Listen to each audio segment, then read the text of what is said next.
So, hi again guys.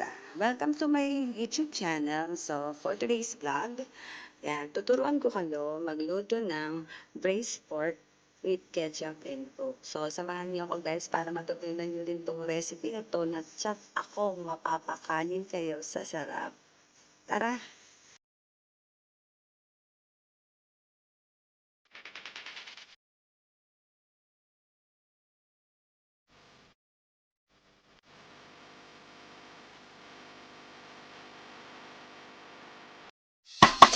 Do you love the rain? Does it make you dance when you're drunk with your friends at a party?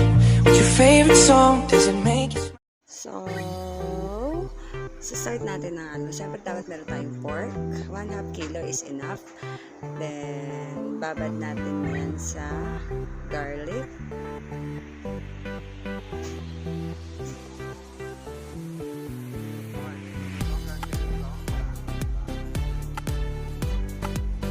Then, next natin yung ating ketchup. Ayan, isang pack ng ketchup is enough for 1/2 kilo of pork.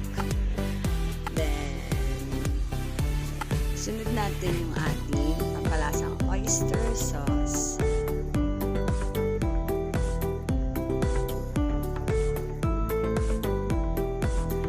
Then, 2 tablespoons of Datu Puti soy sauce. Hindi to commercial, pero baka naman.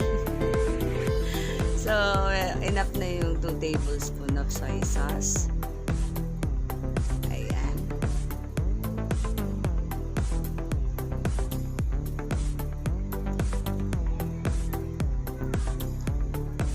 Then, add tayo ng calamansi juice. Huwag mo sama yung buto. Ayan. Pinakita ko lang na calamansi juice siya. So, ayan. Siguro mga 5 calamansi is enough para sa ating lutuin. Timplahan natin ng pepper, ground pepper.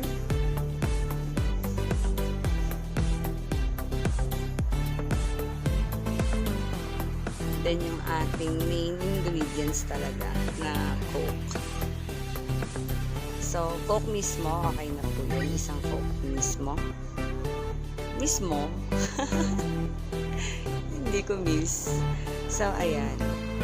Yan. Then, babad natin siya ng about 1 hour to 2 hours. Ayan. Hanggang masipsip ng karne natin yung mga ingredients natin hinalo. So, mamaya babalikan natin siya. Lagyan mo natin siya sa ref para ayan, magdagdag tayo ng basil leaves if meron kayong basil leaves. Pero optional lang to. Meron lang ako nakita sa kusina namin ng basil. So, ayan. Pwede kayo maglagay or hindi. Okay lang din. Optional lang naman siya.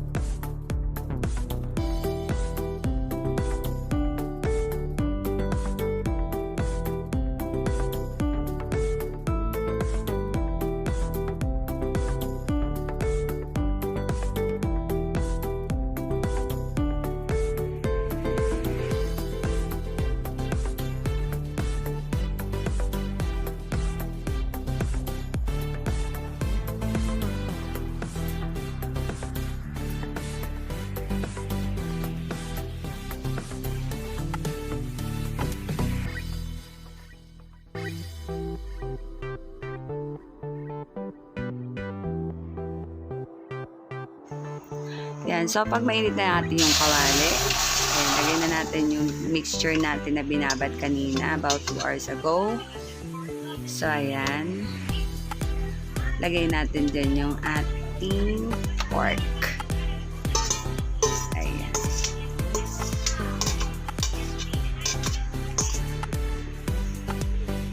So, pakukuloan natin siya sa mahinang apoy para lumambot yung ating karne.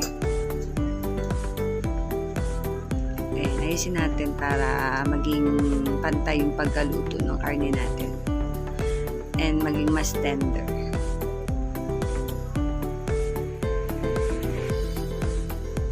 So, wala tayong lalagay na oil. Mag-add tayo ng butter. So, butter yung ilalagay natin para mas malasa siya. dahil hindi tayo dito magigisa. So, ayan, pakukuluan lang natin yung ating binabad na mixture kanina. So, about 1 hour is enough para dyan hanggang lumambot yung ating karne.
So, every 10 minutes, ayan, halu-haluin din natin yung ating pinapakuluan. Siyempre, ayaw natin ng may sunog na part dyan.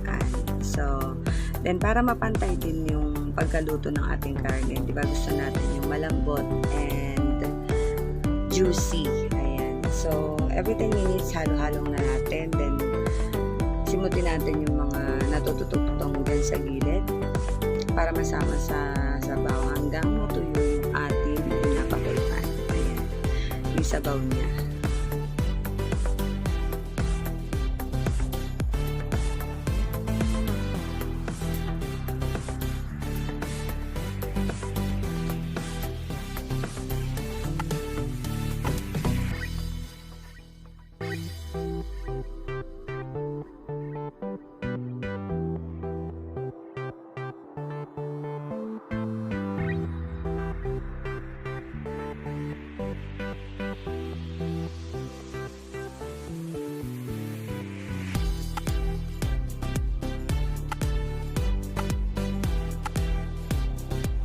So, this part, ayan, nakikita nyo na sticky na yung sabaw natin. Ayan. So, malapit na talaga siyang matuyo.